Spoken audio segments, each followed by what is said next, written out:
इस इंडिया गठबंधन किस तरह से अपनी रणनीतियां बना रहा है और जो है कि क्या चीजें आ रही हैं? देखिए, इंडिया गठबंधन के नेता, समाजवादी पार्टी के नेता आदरणीय अखिलेश यादव जी, आदरणीय राहुल जी ने भी कल संयुक्त प्रेस कॉन्फ्रेंस की है और जो देश के गंभीर मुद्दे हैं उन मुद्दों पर अपने विचार और आने वाले समय में अपनी योजनाएं सामने रखी है।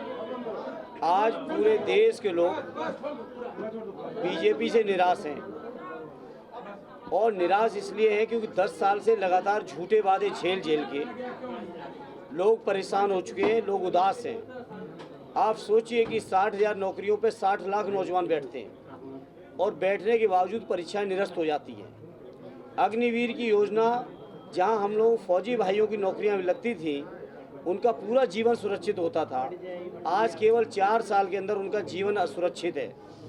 उनके अंदर वो जो मनोबल होना चाहिए, जो एक सिक्योरिटी फीलिंग होनी चाहिए, वो आज नहीं है। हमारे सैनिकों के अंदर भी नौजवान परेशान हैं, किसान आज आत्महत्या कर रहे हैं, आंदोलन में उनकी हत्याएं हो रही हैं, उनके ऊपर गाड़ियां चढ़ाई जा रही हैं। इस तरह से पूरे देश के लोग, समाज का हर वर्ग परेशान है। हमारे छोटे व्यापारी इस बात से परेशान है, कुछ उंगली भर चुनिंदा उद्योगपतियों के अलावा ये सरकार किसी के हित की योजनाएं नहीं बना रही है।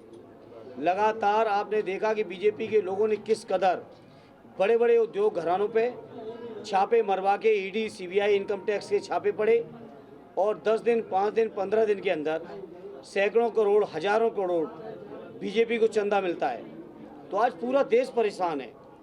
कुछ चुनिंदा उंगली भर बचे हुए लोग हों तो हों, अन्यथा 135 करोड़ का ये देश का हर व्यक्ति परेशान है बीजेपी की नीतियों से और बदलाव चाहते हैं। इसीलिए इंडिया गठबंधन आज जो बना है सभी दलों को लेकर, जिसमें समाजवादी पार्टी उत्तर प्रदेश में सबसे मजबूत पार्टी के तौर पे और हमारे नेता सबसे बड़े नेता यूपी के हैं, प्रधानमंत्री। और पुलिस भर्ती को लेकर क्या कहना है? पुलिस भर्ती को मैं आपने नहीं सुना। पुलिस भर्ती में 60,000 पदों के लिए 60 लाख नौजवान बैठते हैं और उसके बाद पेपर लीक कर दिया जाता है।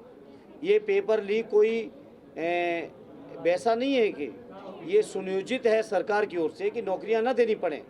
और नहीं तो आज तक बताओ, बाबा जी हर भाषण में कहते हैं बुलडोजर। आखिर 60 लाख नौजवानों का भविष्य दांव पे लगाने वालों के ऊपर आज तक एक भी बुलडोजर चलाए क्या? और नहीं चलाए तो सरकार पूरी तरह से शामिल है इन चीज़ों में। सर, युवाओं को किस तरह से आश्वस्त किया जाएगा कि अगर इंडिया गठबंधन सरकार बनती है तो उन्हें रोजगार मिलेगा ही? 100% मिलेगा और इंडिया गठबंधन ने करके दिखाया है। आदरणीय अखिलेश यादव जी उत्तर प्रदेश के मुख्यमंत्री थे, मुझे एहसास है 7-8 लाख नौजवानों को रोजगार दे के दिखाया था। जिन नौजवानों को रोजगार नहीं दे पाए तो उनको बेरोजगारी भत्ता दिया था। हर तरह से रोजगार देने का प्रयास किया था। और आज भी जो हमारे इंडिया अलायंस का जो वादा है, 30 लाख सरकारी खाली पदे जितने भी पद हैं उन सभी पदों की भर्ती शीघ्र अतिशीघ्र की जाएगी। अब आयोग को ईवीएम को ठीक किया जाए, सारे वोट किसी एक पार्टी को जा रहे हैं, यहाँ किस तरह से देखते हैं? ईवीएम को लेकर समाजवादी पार्टी पहले दिन से कहती रही है कि ईवीएम पे लोगों का विश्वास नहीं रहा। जिन चुनावों में हम लोग जीते, उन चुनावों को जीतने के बाद भी हम लोगों ने यही कहा कि ईवीएम को बदलना चाहिए। जिन देशों में ईवीएम बनी थी या टेक्नोलॉजी में जो देश हमसे बहुत आगे हैं, वहाँ भी बैलेट से चुनाव हो रहा है। वहाँ के लोग भी ईवीएम पे भरोसा नहीं कर रहे हैं। तो जब वहाँ के लोग नहीं कर रहे हैं तो हमारे देश में तो सवाल ही नहीं। और पूरे देश के जनमानस का ईवीएम के ऊपर भरोसा उठ चुका है। सर, बात आजमगढ़ की जाए तो समाजवादियों पर बड़ा आरोप लगाते हुए दिनेश जी ने अब शब्दों का प्रयोग करते हुए भगोड़ा तक आपको राष्ट्रीय अध्यक्ष जी को कह दिया, वहीं अकीलों को गुंडा कह रहे हैं।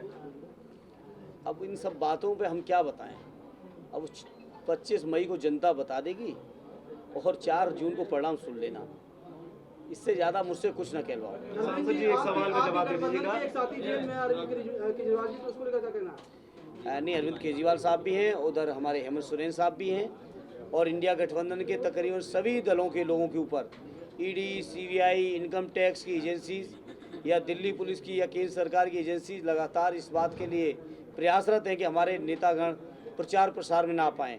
लेकिन वो नहीं जानते हैं ये देश का जनमानस ऐसा है जिसके साथ अन्याय होता है, फिर जनमानस उस अन्याय को बर्दाश्त नहीं करता है। सर, बेरोजगारी, महंगाई, देश का चुनाव हो रहा है सर, कल है, तो उसको लेकर किस तरह से चीजें अब आपके बहुत ऐतिहासिक परिणाम आ रहा है। जिस सीटों पे हम लोग कभी अच्छा नहीं भी कर पाते थे, आज वो सीटें जीत के आ रहे हैं। तो क्या कांग्रेस गठबंधन का और जो इंडिया अलायंस हुआ है उसका लाभ मिल रहा है? आज स्वाभाविक है, लाभ मिल रहा है। और कल पहले चरण के मतदान के बाद जब आप उस इलाके के लोगों से बात करोगे तो मुझे यकीन ये है कि पहले चरण से अपना आजमगढ़ आते आते तो छठा चरण होगा, ये आजमगढ़ आते आते तो आंधी बन चुका होगा। बात इंडिया आजमगढ़ गठबंधन की के समझी पक्ष जाए। प्रधानमंत्री जी टीवी चैनल पे बोल के गए हैं कि ये इलेक्टोरल बॉन्ड को लेकर के पारदर्शिता है पब्लिक में, हमने इसलिए चंदा लिया और ये सारी प्रक्रिया को लेकर के आया, और एक तरफ सुप्रीम कोर्ट ने बैन भी लगाया था, तो ये इसको किस तरीके से देखिए, अगर पारदर्शिता की इतनी नियत होती तो माननीय सर्वोच्च न्यायालय को दखलंदाजी की आवश्यकता नहीं पड़ती। प्रधानमंत्री जी तो बड़े अजीब आदमी हैं ना, वो अगर मान लो सर्वोच्च न्यायालय के आदेश पर ये चीज़ें ओपन हुई, उसमें भी आप नहीं जानते कि हम नहीं जानते बैंकों ने कितने बहाने बनाए। बताओ, स्टेट बैंक ऑफ इंडिया ने बहाने बनाए कि नहीं बनाए? शेयर नहीं कर रहे? शेयर नहीं कर रहे थे। अब बताओ, वो बात सच है कि प्रधानमंत्री जी कह रहे ये बात सच है? चंदन जी, बात अगर सर आजमगढ़ की जाए, ईवीएम का जो अभी